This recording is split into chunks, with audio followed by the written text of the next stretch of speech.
जाजुल हक साहब, दुरानी साहब ने बड़ा दिलचस्प तबसरा किया। आज तो उनका बड़ा शायराना मिजाज था। आप भी इल्म और अदब से गहरी दिलचस्पी रखते हैं और ये मैं आपसे जानना चाह रहा हूँ, ये जो आज इन्होंने इस्तारा जो यूज़ किया है कि हाइब्रिड सिर्फ हवा होती है, गोया इन्होंने सिस्टम को हवा करार दे दिया। आप हुकूमत के साथ उठते बैठते हैं, वाकई कोई हवा वाली सूरत हाल है या बड़ा पक्का इंतजाम है एल्फी का? देखें, पाकिस्तान में मुझे हो गए तकरीबन अब आप समझ लें 1988 ऑनवर्ड्स जी कि मैं पॉलिटिक्स को देख रहा हूँ। कौन सा ऐसा निज़ाम था जिसको हम ये कह सकते हैं कि हाइब्रिड निज़ाम नहीं था? बहुत अच्छा सवाल है। एक मुझे अब एक बता दें जो कि हाइब्रिड नहीं था।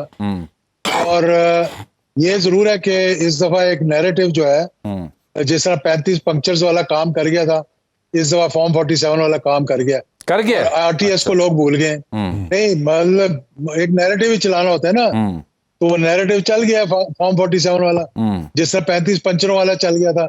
ना वो सही था ना ये सही था। अगर सही था तो आरटीएस वाला जो हाइब्रिड सिस्टम था वो सही था। अच्छा एजाज साहब, हुकूमत ने हर वो दरवाजा बंद कर दिया जहां से हवा आ सकती थी। ये है थीसिस और लुब्बे लुबाब दुरानी साहब का। हवाएं तो कुछ खोलनी चाहिए ना सर, दरवाजे तो कुछ खोलने चाहिए, कोई खिड़कियां खोलनी चाहिए ताकि कोई बाहमी रब्त हो, कोई मिल बैठा जाए। क्यों दरवाजे सारे बंद कर दिए हुकूमत ने? क्या ये इल्जाम हुकूमत पे दुरुस्त है या कुछ लोग कहते हैं पीटीआई ने सारे दरवाजे बंद किए हुए? नहीं, मैं नहीं समझता कि पीटीआई ने दरवाजे बंद किए हुए, लेकिन पीटीआई जब भी वो उस नहज पे पहुंचती है जहां से उन्होंने पुल को क्रॉस करना होता है, वहां से वो वापस मुड़ जाते हैं। अब पता नहीं इस बात से घबराते हैं कि पुल कमजोर है या इस बात से घबराते हैं कि हमारी गाड़ी जो है इस पुल के ऊपर जा नहीं सकती। कहीं ऐसा तो नहीं है कि नहर वाले पुल पे बुला तो लेते हैं, आगे माये नजर नहीं आता?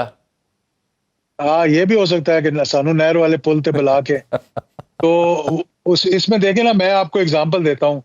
आप 2023-25 मई से शुरू हो जाएं, जिस वक्त के गुफ्तगू हो रही थी हुकूमत के या एस्टेब्लिशमेंट के और पीटीआई के दरमियान, और यहाँ तक तय हो गया था कि आईएमएफ से मुज़ाकरात होने दें, हम आगे इलेक्शंस करवा देते हैं। जी, ये सबको मालूम है, जुबैर साहब को भी मालूम है, दुरानी साहब को भी मालूम है। उसके बाद फिर ये अभी 24 अक्टूबर तो चले, उसको उस पर नहीं माने ये, बल्कि उनको कहा था कि जरा डेट थोड़ी आगे कर दें, तो उन्होंने डेट उसको पीछे कर दिया। बजाय 29 से आगे ले जाने के मई के उसको 25 पे ले आए। फिर उसके बाद अक्टूबर में आ गए। 24 अक्टूबर से पहले अच्छी खासी गुफ्तगू इनकी शुरू हो रही थी, बहुत सी बातें तय हो गई, यहाँ तक कि उन्होंने कहा कि खान साहब का खिताब भी करवा देंगे, मतलब अगर वो करना चाहें तो। लेकिन आखिरी मोमेंट पे सब चीजें तय करके वापस चले गए। फिर स्पीकर ने जो पार्लियामेंट के अंदर 26वीं तरमीम पे मीटिंग बुलाई। अब 26वीं तरमीम पे ये कहा जाता है कि इसने सारा सत्यानाश कर दिया।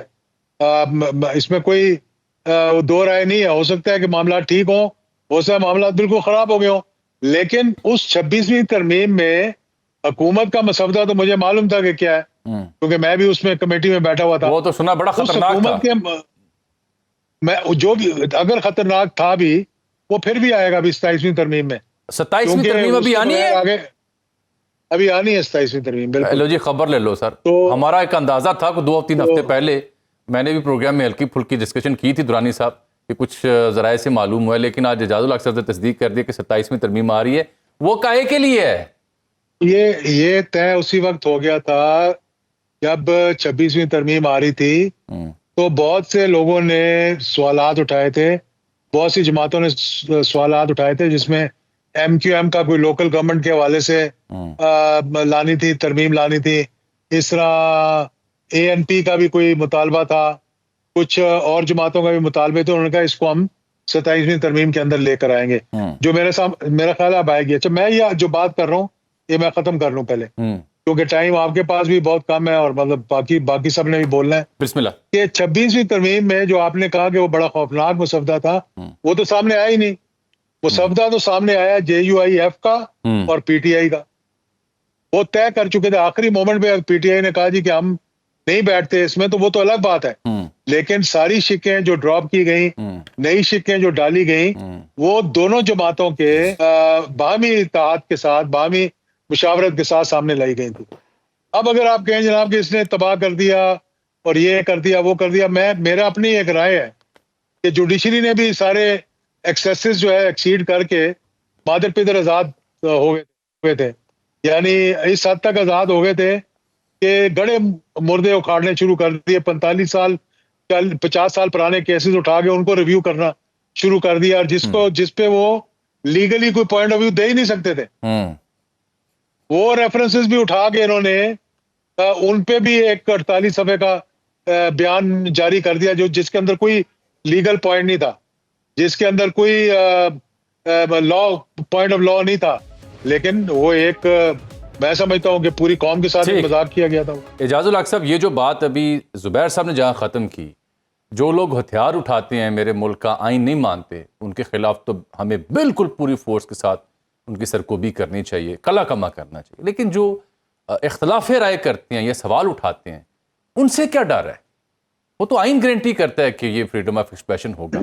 बात मेरी ये है कि जितने सोशल मीडिया की हम बात कर रहे हैं, ये क्या सोशल मीडिया पाकिस्तान के हक में बात कर रहा है, और क्या ये सोशल मीडिया जो है, ये जो लोग चला रहे हैं वो पाकिस्तान से मोहब्बत करते हैं, और क्या उनके पीछे कोई 5th जनरेशन वॉरफेयर का तो एक्ट नहीं है? ये भी देखना चाहिए ना कि पाकिस्तान के खिलाफ सुबह उठे आप, कोई एक मुल्क बता दें मुझे दुनिया का जहां पर ये होता हो, सुबह उठ के आप ये सुनना शुरू करें, जिनको आजकल पॉडकास्ट कहते हैं, वीलॉग कहते हैं, जो बाहर से बैठ के लोग कर रहे हैं, वो पहली गाली उठकर पाकिस्तान को देते हैं और आखिरी गाली जो है वो भी पाकिस्तान को देते हैं। किस हद तक इंसान ये बर्दाश्त कर सकता है? और ये बड़ा अफसोसनाक है। मैं आपको इसलिए कह रहा हूँ, मैं उन लोगों के साथ भी जानता हूँ, उनके साथ हमदर्दी भी रखता हूँ, लेकिन पाकिस्तान के खिलाफ नहीं। बाकी जो आपने करना है, और इसके पीछे देखें, जहां भी आप वैक्यूम छोड़ेंगे ना, ये आपने बात सही की, अगर काशी अब्बासी को उठाएंगे तो वो वैक्यूम जो है कोई और फिल करने की कोशिश करेगा।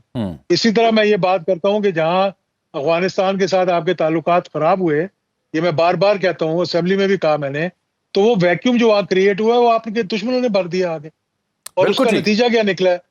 उसका नतीजा यही निकल रहा है जो बलोचिस्तान में हो रहा है और KPK में हो रहा है। नहीं, इसमें एजाज साहब बात ठीक है, और जो बात इससे पहले जुबैर साहब भी करें, अपने तई बहुत वजन है, क्योंकि मैं इब्लागियात का तालिब इल्म भी हूँ। अगर आपके पास किसी नैरेटिव का जवाब नहीं है तो उस स्पेस को वेकेंट नहीं फिर छोड़ा जाता, उसको इस तरह से एम्पावर नहीं होने दिया जाता, बल्कि क्रेडिबल जो आवाज़ें होती हैं, जो दलील से बात करती हैं, उनको चलते रहने देना चाहिए। मैं समझना चाह रहा हूँ, जब ये सिस्टम नहीं चलेगा तो क्या होगा? फर्दर क्योस, पुराना तजर्बा, या कुछ और? नहीं, मैं चाहता हूं कि कंसेंसस के साथ बैठकर बातचीत की जाए। देखिए ना, इस वक्त जो हालात हैं, जिसके बारे में मैं ये कह रहा हूं कि 18वीं तरमीम के बाद मरकज कोई हमारे पास नेशनल पॉलिसी बनाने का कोई प्लेटफॉर्म ही नहीं रह गया पीछे।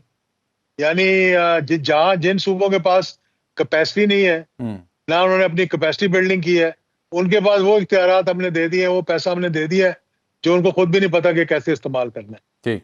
तो ये चीजें जो है ना, इनके अंदर एक कुछ, जब आप एक यूनिटी, एक नेशनलिज्म और एक पॉलिसी की जो एक एजुकेशन को ले लें आप, हर सूबे ने अपनी अपनी तारीख बनाई हुई है, हर सूबे ने अपने अपने हीरो बनाए हुए हैं, हर सूबे ने अपनी अपनी जो है वो सारी वो सिलेबस बनाए हुए हैं। तो हेल्थ का भी यही हाल है। जो बाहर से आते हैं यहाँ लोग बातचीत करने के लिए, वो कहते हैं यार हमें ये समझ नहीं आती कि हम किससे बात करें। कभी पंजाब में जाते हैं, कभी KP जाते हैं,